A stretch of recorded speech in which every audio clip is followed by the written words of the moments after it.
हरिद्वार जहां गंगा की पवित्र धारा बहती है, जहां आस्था, परंपरा और श्रद्धा का संगम है, आज वहीं जमीन पर कब्जे की कहानी को कुचलता हुआ गरजा पीला हाथी।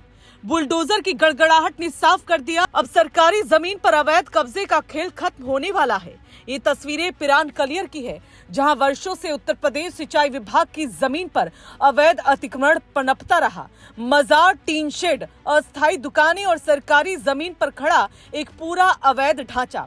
लेकिन अब तस्वीर बदल चुकी है। हरिद्वार की जिलाधिकारी मयूर दीक्षित की सख्ती के बाद प्रशासन ने वो कर दिखाया जिसकी चर्चा लंबे वक्त से होती रही, लेकिन अमल नहीं हो पा रहा था।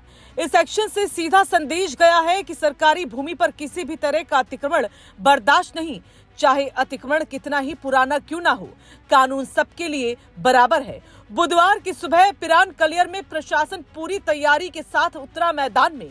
ज्वाइंट मजिस्ट्रेट दीपक रामचंद्र शेठ के नेतृत्व में पुलिस और प्रशासन की संयुक्त टीम और सामने अवैध मजार, टीन शेड और दुकानों की कतार। जैसे ही बुलडोजर आगे बढ़ा, चारों तरफ मची खलबली। कुछ देर में वो ढांचे जमीन में समा गए जो सालों से सरकारी भूमि पर कब्जा जमाए बैठे थे। कार्रवाई पूरी तरह शांतिपूर्ण रही, कानून व्यवस्था चाक चौबंद, लेकिन संदेश बेहद सख्त, अब कोई रियायत नहीं। दरअसल मामला सिर्फ अतिक्रमण का नहीं, ये दो राज्यों उत्तर प्रदेश और उत्तराखंड की सरकारी भूमि और प्रशासनिक जिम्मेदारियों से जुड़ा है। उत्तर प्रदेश सिंचाई विभाग की ये जमीन लंबे समय से अवैध कब्जे में थी। विभाग का दावा, स्थानीय स्तर पर सहयोग की कमी और संवेदनशीलता के नाम पर कार्रवाई टलती रही। लेकिन डीएम मयूर दीक्षित ने इस ढुलमुल रवैये पर ब्रेक लगाया और साफ कह दिया, सरकारी संपत्ति किसी की जागीर नहीं। कलियर क्षेत्र में प्रशासन की योजना सिर्फ अतिक्रमण हटाने तक सीमित नहीं। बुध बाजार स्थित नहर पटरी के दोनों ओर ग्रीन बेल्ट विकसित करने की तैयारी पूरी हो चुकी है। अवैध बस अड्डे, पक्के निर्माण, मिश्रित अतिक्रमण, सब पर चलेगा बुलडोजर। नगर पंचायत कलियर के अधिशासी अधिकारी वीरेंद्र सिंह, उत्तर प्रदेश सिंचाई विभाग के अधिकारी और राजस्व विभाग की पूरी टीम मौके पर मौजूद रही।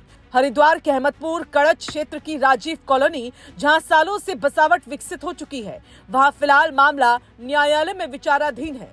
प्रशासन साफ कर चुका है, जैसे ही कोर्ट से आदेश मिलेगा, बेदखली की कार्रवाई से पीछे नहीं हटेंगे। डीएम मयूर दीक्षित का दो टूक बयान, सरकारी भूमि पर अतिक्रमण किसी भी हाल में बर्दाश्त नहीं किया जाएगा। सार्वजनिक परिसंपत्तियों की सुरक्षा प्रशासन की प्राथमिकता है। लेकिन अब सवाल उठते हैं, वर्षों से यह अतिक्रमण फल फूल कैसे रहे? स्थानीय प्रशासन पहले क्या कर रहा था? क्या अब कार्रवाई सबके लिए समान होगी? क्या धार्मिक या सामाजिक आड़ में सरकारी जमीन पर कब्जा कानून से ऊपर हो सकता है? और सबसे बड़ा सवाल, क्या यह अभियान सिर्फ कलियर तक सीमित रहेगा या पूरे हरिद्वार में चलेगा बुलडोजर? फिलहाल इतना तो तय है कि हरिद्वार प्रशासन ने सरकारी भूमि को लेकर जीरो टॉलरेंस नीति अपना ली है। अतिक्रमण करने वालों के लिए कार्रवाई एक चेतावनी है और आम जनता के लिए कानून के राज का भरोसा। हरिद्वार में गरजा पीला हाथी और साफ कर गया, सरकारी जमीन पर अब कोई समझौता नहीं।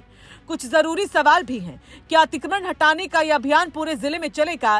क्या सभी तरह के अतिक्रमण पर एक जैसी कार्रवाई होगी? क्या प्रशासन भविष्य में भी इतनी ही सख्ती दिखाएगा?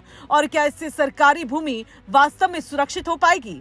अगर आपको लगता है कि सरकारी जमीन पर अवैध कब्जे के खिलाफ ऐसी कार्रवाई जरूरी है, तो इस खबर को लाइक करें, अपनी राय हमें कमेंट में बताएं और इस वीडियो को शेयर करें, ताकि सच्चाई हर किसी तक पहुंचे। और ऐसी ही दमदार ग्राउंड रिपोर्ट्स और एक्सक्लूसिव खबरों के लिए हमारे चैनल राजकुमारी को सब्सक्राइब करें, क्योंकि सवाल जमीन का नहीं, कानून के सम्मान का है।